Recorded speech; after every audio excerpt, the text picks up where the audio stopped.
Komochi yang mendengar pembunuhan segera datang ke TKP. Dia tidak tahu korbannya adalah neneknya Oh Bong-yi. Setelah melihat korbannya, Komochi sadar dia adalah nenek Bong-yi. Oh Bong-yi yang mengetahui neneknya dibunuh histeris dan menangis pilu. Komochi berusaha menenangkannya dan dia segera ke rumah sakit menemui Jung Baryum untuk bertanya apakah dia melihat pelakunya. Song Yohan kemudian pulang dan mandi untuk membersihkan diri setelah pembunuh. Kebetulan ibunya datang dan melihat baju Song Yohan banyak darah. Si ibu tahu kalau anaknya habis membunuh orang dan si ibu cuma bisa menyesal kenapa dia tidak membunuhnya dari dulu. Hingga sekarang anaknya menjadi monster seperti Han Seo-jun. Mbak Choi yang pacaran dengan Song Yohan datang ke rumah Mas Song Yohan untuk memasak. Jadi sudah kayak rumah sendiri, dia bahkan tahu password rumahnya dan masuk saenake dhewe. Song Yohan lagi gak ada di rumah, lagi pergi. Di dalam rumah, Mbak Choi menemukan Tensoplas nenek Bong-yi. Hanya saja dia nggak tahu, dikira itu punyanya Song Yohan, jadi langsung dibuang. Song Yohan kebetulan lagi keluar untuk membunuh Jung Baryum di rumah sakit, tapi gagal karena Mas Jung belum takdirnya mati.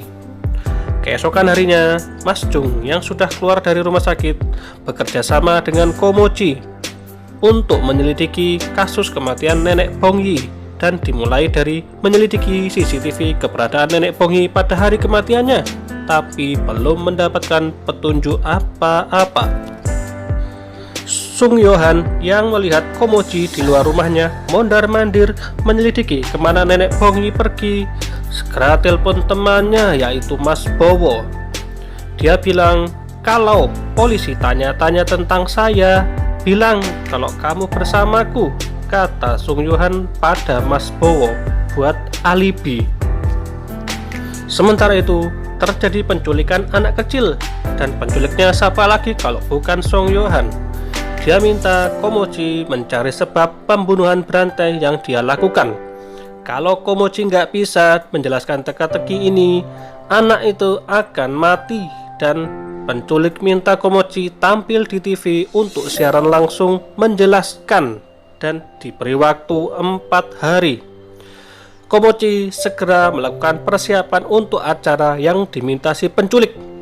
Si penculik yang juga pembunuh berantai ingin Komochi memecahkan teka-teki pembunuhan berantai yang dilakukannya dan alasan dia memilih korbannya, dan penjelasannya disiarkan langsung di TV.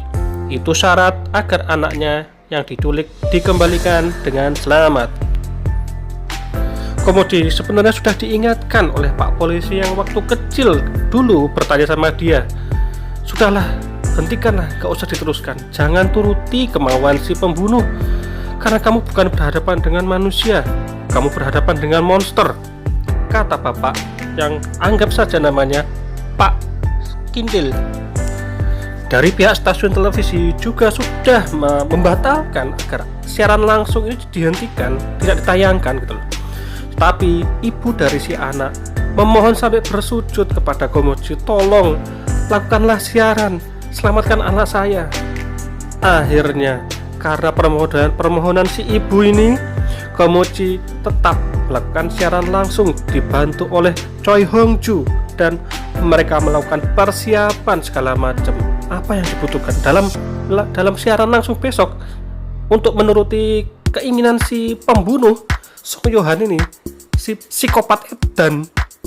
Tantangan ini memang sengaja ditujukan buat Komochi karena memang Song Yohan ini tahu kalau dari awal kasus pembunuhan berantai dilakukan oleh satu orang. Jadi memang ini mengincar khusus buat Komochi. Mampukah Komochi menjelaskan teka-teki pembunuhan berantai yang dilakukan, dan apakah sang anak bisa selamat? Kita tunggu episode selanjutnya.